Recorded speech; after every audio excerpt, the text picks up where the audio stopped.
ചങ്ങായിമാരെ നമസ്കാരമുണ്ട്. എല്ലാവർക്കും സുഖമല്ലേ? എല്ലാവർക്കും സുഖമാണെന്ന് വിശ്വസിക്കുന്നു. എല്ലാവരും സേഫായിട്ടിരിക്കുക. അപ്പോൾ ഇന്ന് ഞാൻ വന്നിരിക്കുന്നത് അസ് എന്ന് പറയുന്ന ഒരു ഹൊറർ സിനിമയുടെ കഥയുമായിട്ടാണ്. മിണ്ടാതിരിക്കട്ടെ, ഒരു കാര്യം പറയട്ടെ. അപ്പോൾ നമുക്ക് കൂടുതൽ പറഞ്ഞ് ബോറടിപ്പിക്കാതെ നേരെ കഥയിലേക്ക് കിടക്കാം.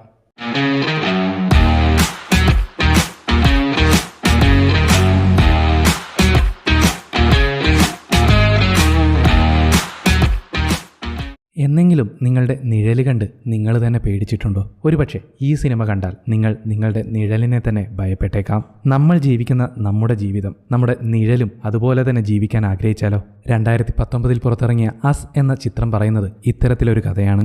സിനിമയുടെ തുടക്കത്തിൽ ഒരു ബീച്ചിൽ ഒരു ഫെസ്റ്റ് നടക്കുകയാണ്. അവിടേക്ക് ഒരു കൊച്ചു പെൺകുട്ടി അവളുടെ അച്ഛൻ്റെയും അമ്മയുടെയും ഒപ്പം വന്നിരിക്കുകയാണ്. അവളുടെ അച്ഛൻ ഗെയിമൊക്കെ കളിച്ച് ആ കൊച്ചുകുട്ടിക്ക് ഗിഫ്റ്റൊക്കെ വാങ്ങിക്കൊടുക്കുന്നു. അതിനുശേഷം അവളുടെ അച്ഛനും അമ്മയും മുൻപേ നടക്കുന്നു. അവളാവട്ടെ ഈ സമ്മാനങ്ങളൊക്കെ പിടിച്ച് അവരുടെ പിന്നാലെ നടന്നു പോവുകയാണ്. കുറച്ചു കഴിഞ്ഞപ്പോൾ ആ പെൺകുട്ടി എന്ത് ചെയ്തു എന്ന് പറഞ്ഞു കഴിഞ്ഞാൽ വഴി മാറിയിട്ട് ബീച്ചിൻ്റെ സൈഡിലേക്ക് പോയിക്കൊണ്ടിരിക്കുകയാണ്. അവളവിടെ മനോഹരമായ ഒരു പ്ലേസ് കാണുന്നു. പെട്ടെന്ന് ഇടിമിന്നലൊക്കെ വന്നപ്പോൾ മഴ വരുന്നതിന് മുമ്പ് അവൾ നേരെ മനോഹരമായി അലങ്കരിച്ച ആ ഹട്ടിനുള്ളിലേക്ക് കയറുന്നു. അതൊരു ഗെയിം ഹൗസ് പോലെയാണ്, മുഴുവൻ കണ്ണാടികളാൽ അലങ്കരിച്ചിരിക്കുന്നു. അവൾ അതിനുള്ളിലേക്ക് പോയപ്പോഴേക്കും അവൾക്ക് വഴി മനസ്സിലാവാതെയായി. കാരണം എല്ലാ സ്ഥലത്ത് നോക്കിയാലും കണ്ണാടിയാണ്. അവളുടെ പ്രതിബിംബമല്ലാതെ മറ്റൊരു വഴിയും അവൾക്ക് കാണുന്നുണ്ടായിരുന്നില്ല. പെട്ടെന്ന് അവളുടെ പിന്നിലായിട്ട് ഒരു രൂപം പ്രത്യക്ഷപ്പെടുന്നു. അവൾ തിരിഞ്ഞു നോക്കിയപ്പോൾ കണ്ണാടിയിൽ ആ രൂപം തിരിഞ്ഞു നിൽക്കുകയാണ്. അവൾക്ക് ആകെ പേടിയാവാൻ തുടങ്ങി. ശരിക്കും അവിടെ അവളുടെ റിഫ്ലക്ഷൻ അല്ലേ ഉണ്ടാവേണ്ടിയിരുന്നത്, പക്ഷേ ഇത് അവളുടെ റിഫ്ലക്ഷൻ അല്ല, അവളുടെ തന്നെ മറ്റൊരു രൂപമാണ്. അവിടെ ടൈറ്റിൽ കാണിച്ചുകൊണ്ട് സിനിമ ആരംഭിക്കുന്നു. അടുത്ത ഷോട്ടിൽ ഒരു ഫാമിലി വെക്കേഷൻ എൻജോയ് ചെയ്യുന്നതിന് വേണ്ടിയിട്ട് അവരുടെ ഫാം ഹൗസിലേക്ക് വരികയാണ്. ഇതാണ് നമ്മുടെ നായിക. കൂടെ അവളുടെ ഭർത്താവ് ഗെയ്ബും മക്കളായ ജെയ്സണും സാറയുമുണ്ട്. അവരെല്ലാവരും വീട്ടിലേക്ക് വന്നിട്ട് സെറ്റിലാവുന്നു. നമ്മുടെ നായിക റെഡിന് പഴയ കാര്യങ്ങളൊക്കെ ഓർമ്മ വരുന്നുണ്ട്. എന്താണെന്നറിയോ? ആദ്യം ഒരു കൊച്ചു പെൺകുട്ടി ഒരു മിറർ ഹൗസിൽ പെട്ടു പോകുന്നുണ്ടായിരുന്നല്ലോ, അവളാണ് നമ്മുടെ ഈ നായിക. ഇപ്പോൾ നമ്മുടെ ഗെയ്ബ് നായികയോട് വാ നമുക്ക് ബീച്ചിലേക്ക് പോവാം എന്ന് പറയുന്നു. പക്ഷേ നായിക അതിന് സമ്മതിക്കുന്നില്ല. അവൾക്ക് ബീച്ച് എന്ന് പറഞ്ഞാൽ തന്നെ പേടിയാണ്. എന്താ കാര്യമെന്ന് നിങ്ങൾക്കറിയാലോ അല്ലേ? ബീച്ചിൽ വെച്ചല്ലേ അവൾക്ക് അച്ഛനെയും അമ്മയും നഷ്ടപ്പെട്ടതും അവൾ ആ മിറർ ഹൗസിൽ കുടുങ്ങിപ്പോയതും. സോ ആ ഒരു പേടി ഇപ്പോഴും അവളുടെ മനസ്സിലുണ്ട്. അതുകൊണ്ട് തന്നെ അവൾ വേണ്ട എന്ന് ശാഠ്യം പിടിക്കുന്നു. പക്ഷേ ഗെയ്ബ് വിടുന്ന ലക്ഷണമില്ല. അതുകൊണ്ട് വേറെ വഴിയൊന്നും ഇല്ലാതെ നായികയും അവരുടെ കൂടെ ബീച്ചിലേക്ക് പോകുന്നു. ബീച്ചിനുള്ളിലേക്ക് വരുമ്പോൾ തന്നെ അവൾ ആ മിറർ ഹൗസ് നോക്കി പേടിച്ചുകൊണ്ടാണ് അങ്ങോട്ടേക്ക് വരുന്നത്. അവിടെ വെച്ച് നമ്മുടെ നായികയും ഫാമിലിയും അവരുടെ ഫാമിലി ഫ്രണ്ട്സിനെയൊക്കെ മീറ്റ് ചെയ്ത് സന്തോഷത്തോടെ സംസാരിച്ചിരിക്കുകയാണ്. അതിനിടയിൽ ഇളയ ചെക്കനുണ്ടല്ലോ ജെയ്സൺ, അവൻ ആരോടും പറയാതെ ബാത്റൂമിലേക്ക് പോകുന്നു. നമ്മുടെ നായികയാവട്ടെ മകനെ കാണാതെ പോയി എന്നും പറഞ്ഞിട്ട് ഭയങ്കരമായിട്ട് ടെൻഷൻ അടിച്ച് അവിടെയൊക്കെ സെർച്ച് ചെയ്യുന്നു. അതിനിടയിൽ അവൻ വന്നപ്പോഴാണ് അവൾക്ക് സമാധാനമായത്. ശേഷം അവരെല്ലാവരും കൂടി വീട്ടിലേക്ക് തിരിച്ചു പോകുന്നു. പക്ഷെ വീട്ടിലെത്തിയിട്ടും രാത്രിയായപ്പോഴേക്കും നായിക വീണ്ടും ടെൻസ്ഡ് ആവാൻ തുടങ്ങി. അവളുടെ ഭർത്താവ് വന്നിട്ട് എന്തു പറ്റിയെന്ന് ചോദിക്കുന്നു.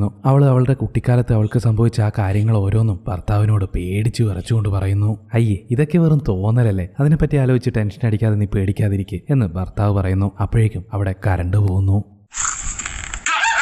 എന്തുവാടെ പേടിപ്പിക്കാനായിട്ട്? കറണ്ട് പോയിട്ടുള്ളത്, പോയി കിടന്നുറങ്ങ് എന്ന് ഗെയ്ബ് ജെയ്സനോട് പറയുന്നു. ഉടനെ തന്നെ അവൻ അച്ഛനോട് പറയും നമ്മുടെ വീടിന് പുറത്ത് ഒരു ഫാമിലി വന്ന് നിൽക്കുന്നുണ്ട്. ഫാമിലിയോ? എന്ത് ഫാമിലി എന്ന് പറഞ്ഞിട്ട് ഗെയ്ബും നായികയും അവനും കൂടി ജനലിലൂടെ പുറത്തേക്ക് നോക്കുന്നു. ജെയ്സൺ പറഞ്ഞത് സത്യമാണ്. ആ ഇരുട്ടിന്റെ മറവിൽ 4 പേർ പരസ്പരം കൈകോർത്ത് പിടിച്ചു നിൽക്കുന്നുണ്ട്. നമ്മുടെ നായികയുടെ ഫാമിലിയെ പോലെ തന്നെ ഭാര്യയും ഭർത്താവും 2 കുഞ്ഞുങ്ങളും. അവരാണെങ്കിൽ ആകെ പേടിപ്പിക്കുന്ന രീതിയിലാണ് ഇങ്ങനെ നിൽക്കുന്നത്. നമ്മുടെ ഗെയ്ബ് പലതവണ അവിടെ നിന്ന് പോകാൻ പറഞ്ഞിട്ടും ആ ഒരു പ്രതിമ പോലെ അവിടെ തന്നെ നിൽക്കുകയാണ്. നായിക ഇത് കണ്ടപ്പോൾ ആകെ പേടിച്ച് വിറച്ച് കുട്ടികളെ അടുത്ത് കൂട്ടി കെട്ടിപ്പിടിച്ച് നിൽക്കുന്നു. അതിനുശേഷം പോലീസിനെ വിളിച്ച് വീട്ടിലേക്ക് വരാൻ പറയുന്നു. അവരൊരു 15 മിനിറ്റിനുള്ളിൽ വരുമെന്നും പറയുന്നു. 15 മിനിറ്റോ? അതൊക്കെ വളരെ കൂടുതലാണ് എന്ന് നായിക പറയുന്നുണ്ട്. അപ്പോഴേക്കും ഗേബ് എന്ത് ചെയ്തു എന്നറിയോ? നേരെ വാതിലും തുറന്ന് പുറത്തേക്ക് പോയിട്ട് അവരോട് ദേഷ്യത്തോടെ അവിടെ നിന്നും പോകാൻ വേണ്ടി പറയുന്നു. പക്ഷെ ഗേബ് എത്രയൊക്കെ പറഞ്ഞിട്ടും അവരവിടെ പ്രതിമ പോലെ തന്നെ നിൽക്കുകയാണ്. ഭയങ്കര ധൈര്യം സംഭരിച്ചാണ് നമ്മുടെ ഗേബ് അവരുടെ മുന്നിൽ പോയി നിന്നതെങ്കിലും അവരുടെ മട്ടും ഭാവവും ഒക്കെ കണ്ടപ്പോൾ പുള്ളിക്കാരനും പേടിയായി തുടങ്ങി. മൺചിത്രത്താഴില് ദാസപ്പം മുങ്ങിയപ്പോൾ നമ്മുടെ ഉണ്ണിത്താൻ ചേട്ടൻ പേടിച്ചതുപോലെ ഗെയ്ബും നിന്ന് പേടിച്ച് വിറക്കുകയാണ്. ഉണ്ണിത്താനെ പോലെ തന്നെ അവൻ നൈസായിട്ട് അകത്തേക്ക് കയറി പോകുന്നു. അകത്ത് കയറിപ്പോയ ഗെയ്ബിന് വീണ്ടും ധൈര്യം വരുന്നു. ആഹാ, ഇത് അങ്ങനെ വിട്ടാൽ പറ്റൂലല്ലോ എന്നും പറഞ്ഞിട്ട് ബേസ്ബോൾ ബാറ്റും എടുത്തിട്ട് പുറത്തേക്ക് ഇറങ്ങുന്നു. കലി തുള്ളിക്കൊണ്ട് നിങ്ങളെ ഞാൻ കാണിച്ചു തരാടാ എന്നുള്ള രീതിയിലാണ് ഗെയ്ബ് നിൽക്കുന്നത്.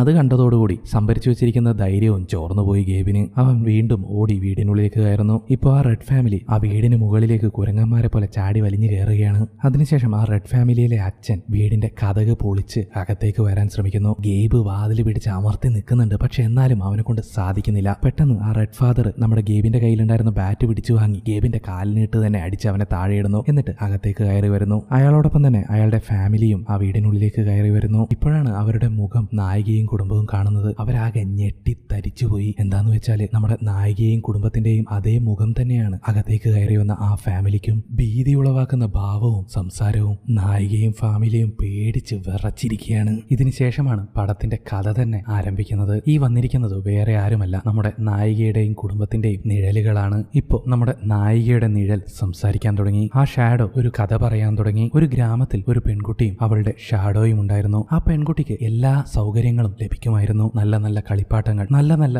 വസ്ത്രങ്ങൾ. പക്ഷെ അവളുടെ നിഴലിനോ വൃത്തികെട്ട കളിപ്പാട്ടങ്ങൾ, വൃത്തികെട്ട വസ്ത്രങ്ങൾ. അവൾ തനിക്കിഷ്ടപ്പെട്ട ഒരുവനെ കല്യാണം കഴിക്കുന്നു. എന്നാൽ ആ നിഴലാവട്ടെ അവൾക്ക് ഇഷ്ടമില്ലെങ്കിലും അതേ രൂപത്തിലുള്ള ഒരുത്തനെ കല്യാണം കഴിക്കേണ്ടി വരുന്നു. അവൾക്ക് നല്ല ഭംഗിയുള്ള കുട്ടികൾ പിറന്നു. ഷാഡോയ്ക്കാവട്ടെ കൊടൂര സ്വഭാവമുള്ള കുട്ടികളും. അങ്ങനെ ഒരു യഥാർത്ഥ മനുഷ്യന് കിട്ടുന്ന യാതൊരു സുഖ സൗകര്യങ്ങളും അവരുടെ നിഴലുകൾക്ക് ലഭിക്കുന്നില്ല എന്നുള്ള രീതിയിൽ ദേഷ്യത്തോടെ ആ ഷാഡോ സംസാരിക്കുകയാണ്. സോ ഈ നിഴലുകളെല്ലാം വന്നിരിക്കുന്നത് നായികയെയും കുടുംബത്തെയും കൊന്ന് അവരുടെ രൂപത്തിൽ അവിടെ താമസിക്കുന്നതിന് വേണ്ടിയിട്ടാണ്. അവരുടെ ജീവിതം തങ്ങളുടേതായി ജീവിക്കുന്നതിന് വേണ്ടിയിട്ടാണ്. ഇപ്പോൾ നമ്മുടെ നായികയുടെ നിഴൽ ഹാൻഡ് കഫ് കൊടുത്തിട്ട് അവളോട് അവളുടെ കൈ നീ തന്നെ ആ മേശയിലേക്ക് ബന്ധിപ്പിക്കാൻ പറയുന്നു. കുട്ടി ഷാഡോ അത് കൊണ്ട് കൊടുക്കുകയും നായിക ഒന്നും മിണ്ടാതെ അവളുടെ കൈ ആ മേശയുമായി ബന്ധിപ്പിക്കുകയും ചെയ്യുന്നു. അതിനുശേഷം ഗേബിന്റെ ഷാഡോ ഗേബിനെ വലിച്ചിഴച്ച് അവിടെ നിന്നും പുറത്തേക്ക് കൊണ്ടുപോകുന്നു. ഇപ്പോൾ നായികയുടെ നിഴൽ നായികയുടെ മകളെ നോക്കുന്നു. അത് കണ്ടപ്പോൾ നായിക മകളോട് പറയും വേഗം ഇവിടെ നിന്ന് ഓടാൻ. അവളും അവിടെ നിന്ന് ഓടുന്നു. അവളുടെ പിന്നാലെ തന്നെ അവളുടെ നിഴലും. പാവം ജേസൺ ആകെ പേടിച്ചിരിക്കുകയാണ്. പെട്ടെന്ന് തന്നെ ജാസന്റെ നിഴലും വന്ന് അവനെയും വലിച്ച് ഒരു മുറിയിലേക്ക് പോകുന്നു. ഇപ്പോൾ നമ്മുടെ നായികയുടെ ഷാഡോ നായികയോട് സംസാരിക്കുകയാണ്.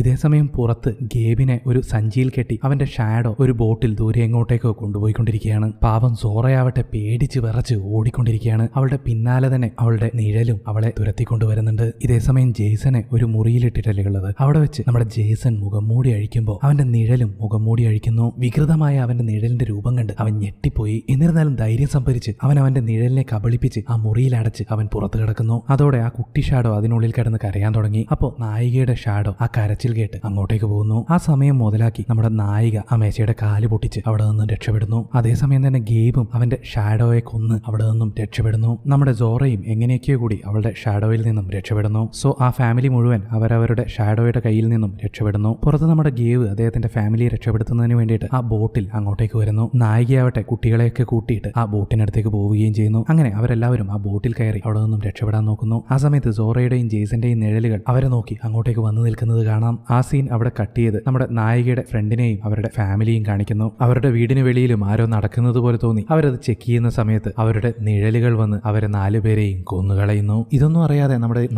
നായികയുടെ കുടുംബത്തെയും കൂട്ടി അവരുടെ വീട്ടിലേക്ക് സഹായത്തിന് വേണ്ടി വരുന്നു. വേഗത്തിൽ ഓടി വന്ന് ആ വീടിന്റെ വാതിൽ തട്ടി സഹായിക്കുന്നതിന് വേണ്ടിയിട്ട് ഫ്രണ്ട്സിനോട് പറയുന്നു. അയാൾ വന്ന് ഡോറ് തുറക്കുമ്പോഴാണ് നായികയ്ക്ക് മനസ്സിലായത് അത് തന്റെ ഫ്രണ്ട് അല്ല, അയാളുടെ നിഴലാണെന്ന്. ഉടനെ തന്നെ നായിക കയ്യിലുണ്ടായിരുന്ന ഒരു കമ്പി വെച്ച് ആ നിഴലിന്റെ തലയ്ക്ക് ആഞ്ഞടിക്കുന്നു. പക്ഷെ നിഴലിന് ഒന്നും തന്നെ സംഭവിച്ചില്ല. അവിടെ ഉണ്ടായിരുന്ന എല്ലാ നിഴലുകളും ചേർന്ന് നായികയെ വലിച്ചിഴച്ച് വീടിനുള്ളിലേക്ക് കൊണ്ടുപോകുന്നു. അതിനുശേഷം ഗൃഹനാഥന്റെ നിഴല് മാത്രം പുറത്തേക്ക് ഗാബയെയും കുട്ടികളെയും പിടിക്കുന്നതിന് വേണ്ടിയിട്ട് വരുന്നു. കുട്ടികളെ രണ്ടുപേരും അവിടെ നിന്നും ഓടിപ്പോകുന്നു. ഗാബയാവട്ടെ അയാളുടെ ശ്രദ്ധ തിരിച്ചുകൊണ്ട് പിന്നിലേക്ക് നടക്കുകയാണ്. ഇതേ സമയം തന്നെ സോറയും ജെയ്സനും ധൈര്യം സംഭരിച്ച് ആ വീടിനുള്ളിലേക്ക് കയറുന്നു. കൈ കിട്ടിയ കല്ലും കമ്പിയൊക്കെ എടുത്തിട്ട് അവർ തങ്ങളുടെ അമ്മയെ രക്ഷിക്കുന്നതിന് വേണ്ടിയിട്ട് അതിനുള്ളിലേക്ക് പോകുന്നു. ഇതേസമയം നായികയെ അവിടെ വീണ്ടും കെട്ടിയിട്ടിട്ടാണുള്ളത്. നമ്മുടെ നായികയുടെ മകള് ധൈര്യം സംഭരിച്ച് അവിടെ ഉണ്ടായിരുന്ന ഷാഡോയെ അടിച്ച് താഴെയിടുന്നു. അടുത്തയാളെ അടിക്കുന്നതിനിടയിൽ ആ ഷാഡോ അവളെ പിടിക്കുന്നു. പക്ഷേ നമ്മുടെ ജെയ്സൺ അവിടെ ഉണ്ടായിരുന്നല്ലോ, അവൻ ആ ഷാഡോയെ പിന്നിൽ നിന്നും അടിച്ചു വീഴ്ത്തി അവരെ രക്ഷപ്പെടുത്തുന്നു. ഇതേസമയം നമ്മുടെ ഗാബയും ആ ഗൃഹനാഥൻ നിഴലിനെ കൊന്നിട്ട് അവിടെ നിന്നും ആ വീട്ടിലേക്ക് വരുന്നു. അതിനുശേഷം ഫാമിലിയായ ആ വീട്ടിൽ തന്നെ ഇരുന്നിട്ട് ഇനി എന്ത് ചെയ്യാമെന്ന് ആലോചിച്ചിരിക്കുകയാണ്. ആ സമയത്ത് ടിവിയിൽ അവർ ഒരു വീഡിയോ കാണുന്നു. ഇവർക്ക് മാത്രമല്ല ആ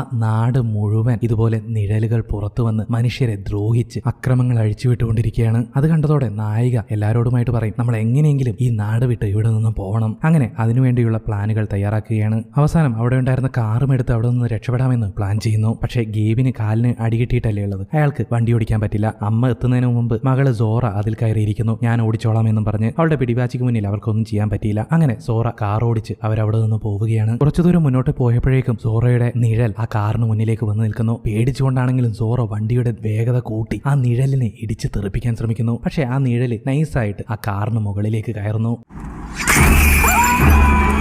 സോറ വേഗത്തിൽ വണ്ടി ഓടിച്ച് പെട്ടെന്ന് ബ്രേക്ക് ഇടുന്നു.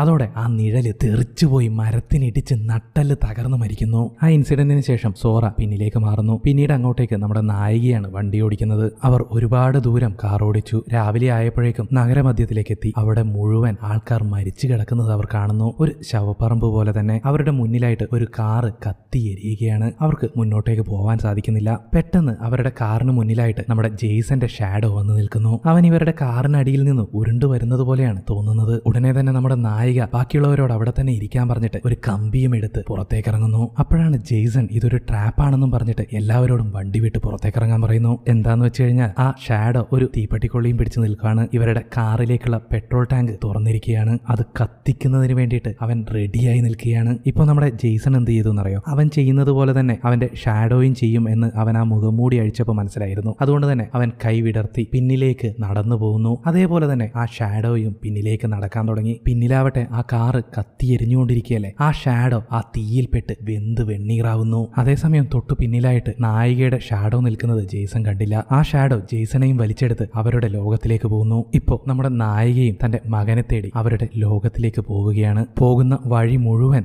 ആളുകൾ മരിച്ചു കിടക്കുന്നത് കാണാം. ഇതൊക്കെ ആ ഷാഡോകൾ ചെയ്ത പണിയാണ്. മാത്രവുമല്ല ഈ നഗരത്തിൽ നിന്നും ആരും പുറത്തു പോകാതിരിക്കുന്നതിന് വേണ്ടിയിട്ട് കൈകൾ പരസ്പരം കോർത്തു പിടിച്ച് ഒരു ഷാഡോ ചങ്ങല തീർത്തിരിക്കുകയാണ് ആ നിഴലുകൾ എല്ലാവരും. നായിക ഇതുവരെയുള്ള തന്റെ എല്ലാ പേടിയും മാറ്റിവെച്ച് തന്റെ മകനെ രക്ഷിക്കുന്നതിന് വേണ്ടിയിട്ട് അവരുടെ ലോകത്തിലേക്ക് കയറുകയാണ്. ശരിക്കും പറഞ്ഞു കഴിഞ്ഞാൽ ഏതാണ് ആ ലോകം എന്നറിയോ? ആദ്യം നായിക പോയിരുന്ന ഒരു മിറർ ഹൗസ് ഇല്ലേ, അതുവഴി തന്നെയാണ് ആ ലോകത്തിലേക്കുള്ള വഴിയും. അതൊരു സബ്വേ പോലെയാണ്. ഇപ്പോ നായികയുടെ ഷാഡോ അവൾക്ക് എല്ലാം എക്സ്പ്ലെയിൻ ചെയ്യുകയാണ്. നിങ്ങൾ മേലെ ലോകത്ത് എങ്ങനെയാണോ ഉള്ളത് അതുപോലെ തന്നെയായിരിക്കും നമ്മളും ഇവിടെ ചെയ്തുകൊണ്ടിരിക്കുക. പക്ഷെ നിങ്ങൾ സന്തോഷിക്കുകയായിരിക്കും. പക്ഷെ ഞങ്ങൾ അങ്ങനെയല്ല. സങ്കടപ്പെട്ട് ഇഷ്ടമില്ലാത്ത കാര്യങ്ങൾ ചെയ്തുകൊണ്ടായിരിക്കും ഞങ്ങൾ ഉണ്ടാവുക. ഇതൊക്കെ പറഞ്ഞുകൊണ്ട് ആ ഷാഡോ നായികയെ ആക്രമിക്കാൻ വരുന്നു. ചറവറ അടി വാങ്ങിയെങ്കിലും അവസാനം നായിക ആ ഷാഡോയുടെ നെഞ്ചിലേക്ക് കമ്പി കുത്തിക്കയറ്റി അവളെ കൊല്ലുന്നു. ആ ഷാഡോ മരിക്കുന്നതിനു മുമ്പ് ഒരു വിസിലടിക്കുന്നു. നായിക ഇതേ വിസിൽ മുമ്പെപ്പോഴോ കേട്ടിട്ടുണ്ട്. എന്താണെന്നറിയോ? പണ്ട് കുട്ടിക്കാലത്ത് അവൾ ആ മിറർ ഹൗസിലിരുന്ന് പേടിച്ച സമയത്ത് അവൾ വിസിലടിച്ചിരുന്നത് ഇതേ രീതിയിലാണ്. അത് വീണ്ടും കേട്ടപ്പോൾ നായികയ്ക്ക് വളരെയധികം പേടിയാവുന്നു. എന്നിരുന്നാലും അവൾ വേഗം തന്നെ അവളുടെ മകനെയും കൂട്ടി ആ ലോകത്ത് നിന്നും പുറത്തേക്ക് വരുന്നു. ആ സീൻ അവിടെ കട്ട് ചെയ്യുന്നു. ഇപ്പോൾ ആ ഫാമിലി മുഴുവൻ ഒരു ആംബുലൻസിൽ ആ നാട്ടിൽ നിന്നും ദൂരേക്ക് പോയിക്കൊണ്ടിരിക്കുകയാണ്. നമ്മുടെ നായികയാണ് വണ്ടി ഓടിക്കുന്നത്. ആ സമയത്ത് ജെയ്സൺ അവളെ തന്നെ സൂക്ഷിച്ച് സംശയത്തോടെ നോക്കുന്നത് കാണാം. അത് കണ്ടപ്പോൾ നായികയും ഒരു നിമിഷം ഒന്ന് പേടിച്ചു. ആ ഒരു സിറ്റുവേഷനിലാണ് പടത്തിലെ ട്വിസ്റ്റ് നായികയുടെ ഫ്ലാഷ് ബാക്കിലൂടെ പുറത്തു വരുന്നത്. എന്താന്ന് വെച്ച് കഴിഞ്ഞാൽ ഫസ്റ്റ് സീനിൽ ആ കുട്ടി മിറർ ഹൗസിൽ വെച്ച് പേടിച്ച് ബോധം കെടുന്നുണ്ട്. ആ സമയത്ത് ആ കുഞ്ഞിന്റെ നിഴലിന് റിയൽ വേൾഡിൽ ജീവിക്കാനുള്ള ആഗ്രഹം ഉണ്ടാവുന്നു. അതുകൊണ്ട് തന്നെ ആ കുട്ടിയെ വലിച്ചഴിച്ച് നിഴലുകളുടെ ലോകത്തേക്ക് കൊണ്ടുവന്ന് പൂട്ടിയിടുന്നു. ശേഷം അവളായിട്ട് ആ നിഴലാണ് റിയൽ വേൾഡിലേക്ക് പോകുന്നത്. അതായത് ഇപ്പോ ജെയ്സന്റെ അടുത്തിരിക്കുന്നത് ഗാബയുടെ ഭാര്യ, സോറയുടെ അമ്മ എല്ലാം ആ നിഴലായിരുന്നു. യഥാർത്ഥത്തിൽ ആ കുട്ടിയാണ് പിന്നീട് നിഴലായിട്ട് അവരുടെ വീട്ടിലേക്ക് വന്നിരിക്കുന്നത്. തന്റെ ജീവിതം നിഴല് തട്ടിയെടുത്തതിന്റെ പ്രതികാരം തീർക്കുന്നതിന് വേണ്ടിയിട്ടാണ് അവൾ അവിടെയുള്ള നിഴലുകളെയെല്ലാം ബ്രെയിൻ വാഷ് ചെയ്ത് യഥാർത്ഥ ലോകത്തിൽ ജീവിക്കണമെന്നുള്ള ആഗ്രഹം ജനിപ്പിച്ച് അവളാണ് കൂട്ടിക്കൊണ്ടുവന്നിരിക്കുന്നത്. ഇതെല്ലാം തൻ്റെ മകന് മനസ്സിലായോ എന്നുള്ള ഒരു പേടിയോടെയാണ് നമ്മുടെ നായിക അവനെ നോക്കുന്നത്. പക്ഷേ യഥാർത്ഥത്തിൽ നായിക നിഴലാണെങ്കിലും ഈ ലോകത്ത് ജെയ്സന്റെ അമ്മ അവൾ തന്നെയാണ്. അതുകൊണ്ട് തന്നെ ഒരു പുഞ്ചിരിയോടെ അവൾ ജെയ്സനെ നോക്കുന്നു. അതോടെ ആ ചെക്കനും ഒന്നും പറയാതെ മുഖംമൂടി അണിഞ്ഞ് യാത്ര ആസ്വദിച്ചിരിക്കുന്നു. ആ ഒരു സീനോടുകൂടി അസ് എന്ന സിനിമ അവസാനിക്കുന്നു. അപ്പോൾ ഈ സിനിമയും